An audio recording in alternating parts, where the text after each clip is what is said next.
The impresarios of the world of entertainment and music and festivals sometimes cannot categorize me because they sometimes think I'm a folk musician, sometimes they think I'm a modern classical musician.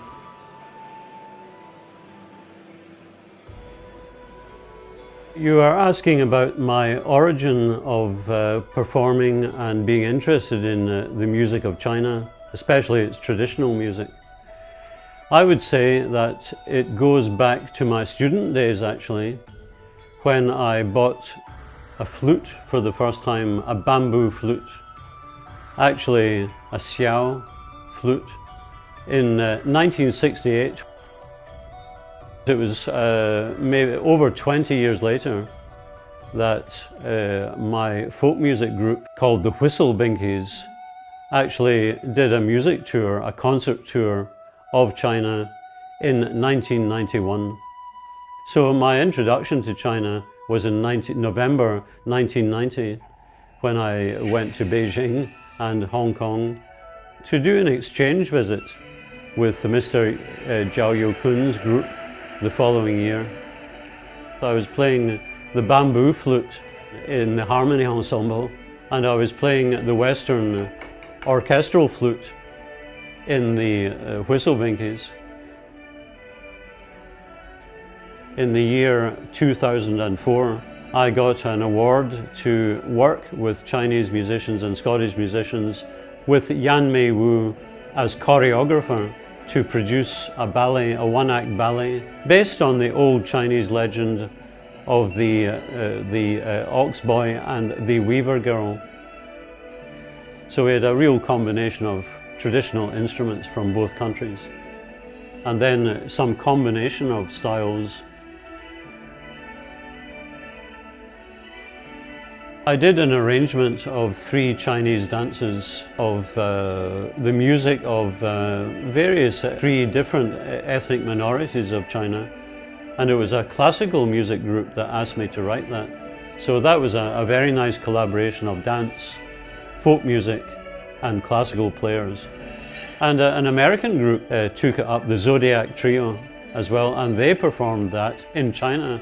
And it had a successful reception in, I think, Yantai.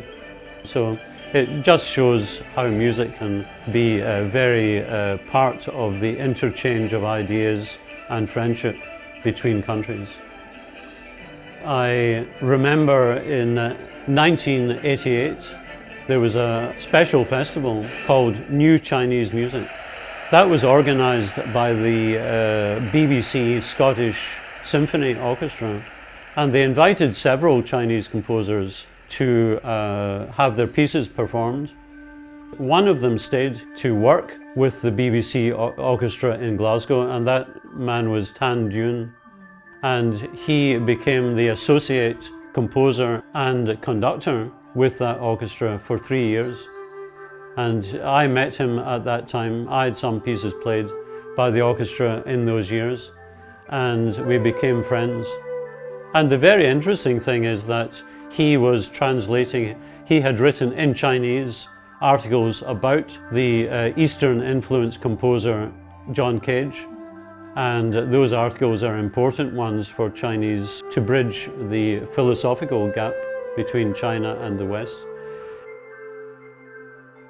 I think the quest to join, to allow the essence of traditional music to come through, not to copy traditional music, but to allow the inspiration, the rhythms, and the instant communication between composer, musician, and audience is a very important one.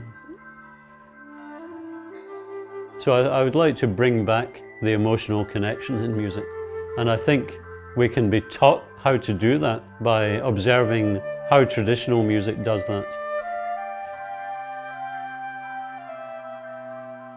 And therefore we come to the inspiration that people who are interested in the thoughts and philosophy of the East and of China in particular, like John Cage, brought into their music some philosophical and meditative meaning.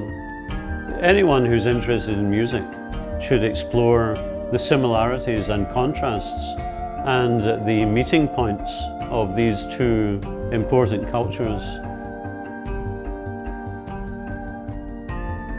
There is a very interesting question about, in modernism, how to deal with the ancient cultures and how they influence what is looked upon as modern culture, because time is moving on every day. So anything that's called modern is old next week. And there are ancient cultures and traditions that really are part of the human being's outlook, the part of our bodies, the part of our very souls and minds. People still look for beauty. They look for rhythm, they look for pulses like the heartbeat and emotional statements. And that doesn't change. It's called being human, I think.